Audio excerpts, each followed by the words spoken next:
29 വർഷമായി റമദാൻ വ്രതമെടുക്കുന്ന മലപ്പുറം വളാഞ്ചേരി സ്വദേശി പ്രഭാകരനെ പരിചയപ്പെടാം. നിസ്കാരത്തിനും ഇഫ്താർ വിരുന്നിനുമായി ഇടമൊരുക്കുന്ന ഈ വീട് മതമൈത്രിയുടെ കൂടി ഉദാഹരണമാണ്. പ്രഭാകരൻ ഇത്തവണ ഒരുക്കിയ ഇഫ്താറിൽ പങ്കെടുക്കാൻ മന്ത്രി കെ.ടി. ജലീലും എത്തി. റമദാൻ വ്രതമെടുക്കുന്ന വിശ്വാസികൾക്ക് നിസ്കാരത്തിനും ഇഫ്താറിനുമായി സ്വന്തം വീടൊരുക്കാൻ പ്രഭാകരൻ തുടങ്ങിയിട്ട് 29 വർഷമായി. മതത്തിന്റെ മതിലുകളില്ലാത്ത പ്രഭാകരൻ ഇത്തവണ ഒരുക്കിയ ഇഫ്താർ വിരുന്നിലും പങ്കെടുക്കാൻ നിരവധി പേരെത്തി. വീടിനുള്ളിൽ തന്നെ നിസ്കാരത്തിനായുള്ള സൌകര്യങ്ങൾ ഒരുക്കി. വളാഞ്ചേരി ടൗൺ മസ്ജിദ് ഇമാം മുനീർ ഹുദവി നിസ്കാരത്തിനും പ്രാർത്ഥനയ്ക്കും നേതൃത്വം നൽകി. റമദാൻ വ്രതം നൽകുന്ന ആത്മസംതൃപ്തിയെക്കുറിച്ച് പ്രഭാകരൻ: ഈ 30 ദിവസം റംസാൻ വ്രതത്തിന്റെ അനുഭൂതി ചെറുതായിരുന്നില്ല. മാനസികവും ശാരീരികവുമായിട്ടുള്ള സംതൃപ്തിയും ആരോഗ്യകരമായ കാര്യങ്ങളും എല്ലാം തന്നെ, വിശപ്പ് അറിയാനുള്ള, പാവപ്പെട്ടവന്റെ വിശപ്പ് അറിയുന്ന സാഹചര്യങ്ങൾ, ഒരുപാട് കാര്യങ്ങൾ.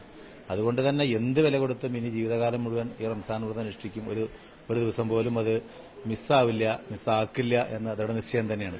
പിന്നെ ഈ കാലഘട്ടത്തിൽ പ്രത്യേകിച്ചും ഇത്തരത്തിലുള്ള എല്ലാ മതസ്ഥരെയും എല്ലാ വിഭാഗത്തിൽപ്പെട്ട ആളുകളെയും ഒന്നിച്ചിരുത്തുകയും ഒന്നിച്ച് ഭക്ഷണം കഴിക്കുകയും സ്നേഹം പങ്കുവയ്ക്കുകയും ചെയ്യുക എന്ന ലക്ഷ്യത്തോടുകൂടി തന്നെയാണ് ഇത്തരത്തിലുള്ള ഇഫ്താർ വിരുന്ന് നടത്തുന്നത്.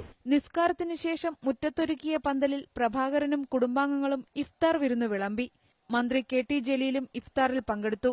മതസൌഹാർദ്ദം ഊട്ടിയുറപ്പിക്കുന്നതാണ് ഇത്തരം കൂട്ടായ്മകളെന്ന് മന്ത്രി: എന്താണോ ദൈവവും വേദഗ്രന്ഥങ്ങളും ഉദ്ദേശിച്ചത്, ലക്ഷ്യമിട്ടത്, അതിന്റെ ഒരു സാക്ഷാത്കാരമായിട്ടാണ് ഞാൻ ഇതിനെ കാണുന്നത്.